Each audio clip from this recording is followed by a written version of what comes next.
आज हम बात करते हैं कलयुग के प्रभाव का।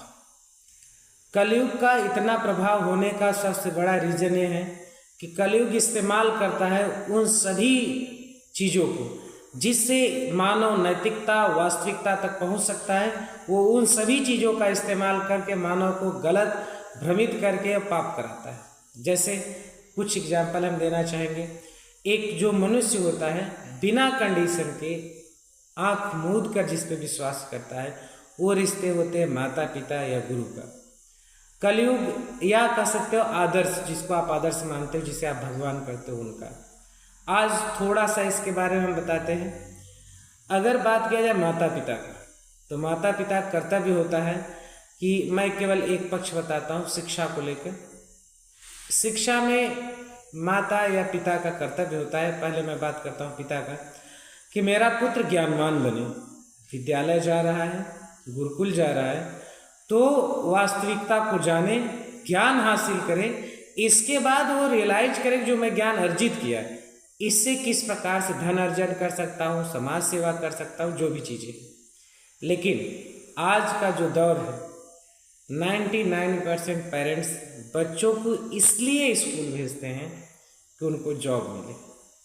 छोटा सा बच्चा LKG UKG में आता है, जब कभी पूछता है या उसको बताया जाता है कि जाओ स्कूल जाने से क्या होगा, तुम पढ़ोगे तो अच्छी नौकरी पाओगे, नौकरी के लिए पढ़ाई करो, तो वास्तविकता ज्ञान कहाँ से होगा, कहाँ से अच्छा सीख पाएगा या ज्ञान कहाँ से हासिल करेगा। और नौकरी के अलावा इस दुनिया में कितनी चीज़ें हैं जिससे वास्तव में कोई कंट्री या कह सकते पूरा यूनिवर्स चल रहा है, वो सब चीज़ों को कैसे जान पाएगा। कैसे वो जान पाएगा कि मेरे लिए बेहतर क्या है। नौकरी से भी बेहतर कोई चीज़ हो सकती है मेरे लिए है कि नहीं, या मेरा जिस हिसाब से बिहेवियर या ज्ञान है मेरे लिए उत्तम चीज़ क्या है, वो कैसे सिलेक्शन कर पाएगा। ऐसे ही बहुत सारे पक्ष हैं, मैं केवल एक एक पक्ष बता के इंट्रोड्यूस करना चाहूँगा। अभी ये टॉपिक इतना बड़ा है कि समय समय पे इसके बारे में हम बताते रहेंगे। दूसरा आते हैं माता का रिश्ता। माता का रिश्ता होता है जहाँ सबसे ज़्यादा इम्पोर्टेंस होता है रिश्ते में, प्रेम का सबसे बड़ा रोल होता है। अगर कोई बच्चा या बच्ची है तो अपने माँ से ममता या प्रेम या कोई भी चीज़ें होता है डिस्कस करके अपने चित्त को शांत करके फिर पढ़ाई कर सकता है या अपने काम में लग सकता है। लेकिन इस समय कलयुग के प्रभाव से अज्ञानता के कारण जो माएँ हैं उनको लगता है जो मेरा मोह है ये प्रेम है। जैसे अगर बच्चा स्कूल गया, टीचर पढ़ा रहे, 2 डंडे मार दिए, तो माँ ये नहीं सोचेगी वो किसके लिए मारे, वो अपने मोह प्रदर्शित करने के लिए वहाँ मेरा बच्चा नहीं पढ़ेगा। किस जगह पढ़ेगा जहाँ पनिशमेंट नहीं दी जाएगी, अब चाहे वहाँ पढ़े और फ्यूचर बर्बाद हो जाए। तो प्रेम के चक्कर में अपने मोह के कारण अपने भविष्य का, बच्चे का भविष्य खराब कर रहे हैं और साथ साथ अपना भविष्य भी खराब कर रहे हैं। और पुत्र केवल आपके भविष्य का निर्धारण नहीं करता, वो आपके समाज, आपके देश और खुद आपके भविष्य का भी निर्माता होता है। इसलिए इन सब में चीज़ें नहीं करनी चाहिए। तीसरा आता है गुरु का रिश्ता। गुरु का रिश्ता एक ऐसा माना जाता है जहाँ कोई एक्सपेक्टेशन न स्टूडेंट को गुरु से न गुरु से स्टूडेंट की होती है। यहाँ परस्पर त्याग और समर्पण का रिश्ता होता है। लेकिन समय के फ्लो के कारण या कह सकते हो कलयुग के असर से ये भी ऐसा हुआ है कि अब टीचर ज्ञान देने से महान नहीं बनते। कोई टीचर कितना अमीर है, कितनी उसके पास सुविधाएं हैं, कितना एडवांस चीज़ों को दिखा रहा है, मस्त 4 व्हीलर से आ रहा है तो टैलेंटेड है, कितना ज़्यादा पैसा कमा रहा है तो अच्छा टीचर है। इन सब चीज़ों से डिसाइड किया जाता है। और कितना एंटरटेन करके गंदी चीज़ें दिमाग में डाल कर आपको खुश रख रहा है, और ज़्यादा ऑडियंस कौन जुटा ले रहा है, ज़्यादा लोगों को बेवकूफ़ बना जो इकट्ठा कर ले रहा है, वो अच्छा शिक्षक हो जाएगा। वो अच्छा शिक्षक नहीं है जो वास्तविकता में आपको सिखाना चाहता है, उसको कोई पसंद ही नहीं करता। तो इस तरह धीरे धीरे सिस्टम में ढलते ढलते वो भी अडॉप्ट कर लिए हैं, कौन इतना प्रॉब्लम झेलेगा। इसलिए गुरु भी अब क्या हो गए उसी तरीके से, उनको भी केवल मार्केटिंग करनी है, खुश रखना है बच्चों को, ज्ञान देने से वास्तविकता से कोई मतलब नहीं। बच्चे भी एक गुरु से ज्ञान लेने नहीं आते, या तो एग्जाम का डर है तो पास होने आएंगे, जॉब चाहिए तो नौकरी लेने आएंगे, सीखने आएंगे ही नहीं, तो गुरु भी नहीं सिखा सकता चाह के। तीसरा सबसे इम्पोर्टेंट जिसको आप आइडियल मानते हैं, जैसे हम कहें भगवान।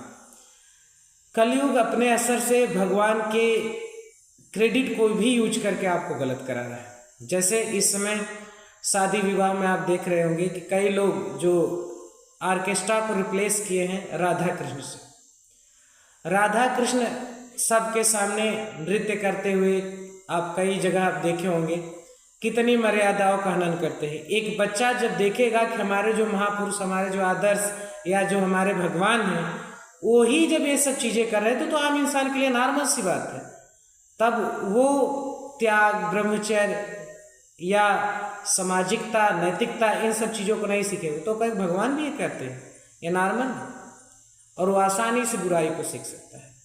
तो ये कुछ क्राइटेरिया थी जहाँ कलयुग अच्छी चीज़ों के क्रेडिट को इस्तेमाल करके बुरा फैलाता है। कलयुग को समझ पाना इतना आसान नहीं, लेकिन आप समझ सकते हैं।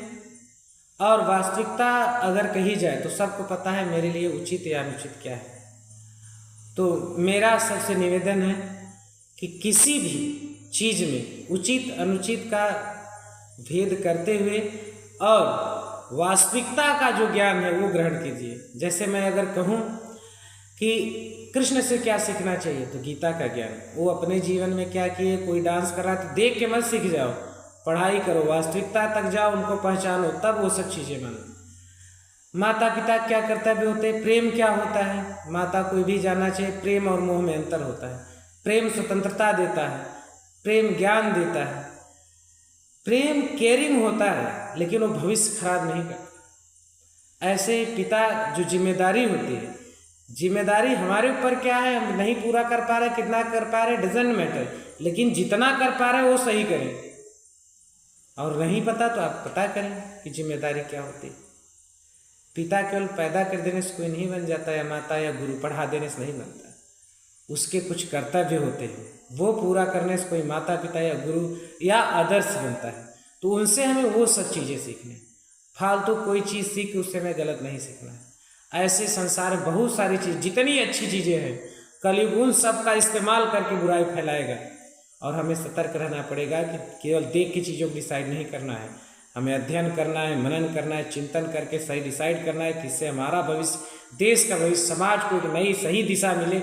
उन सब चीज़ों को अपनाना है, उसके अलावा कोई भी चीज़ नहीं अपनानी। जय श्री राम।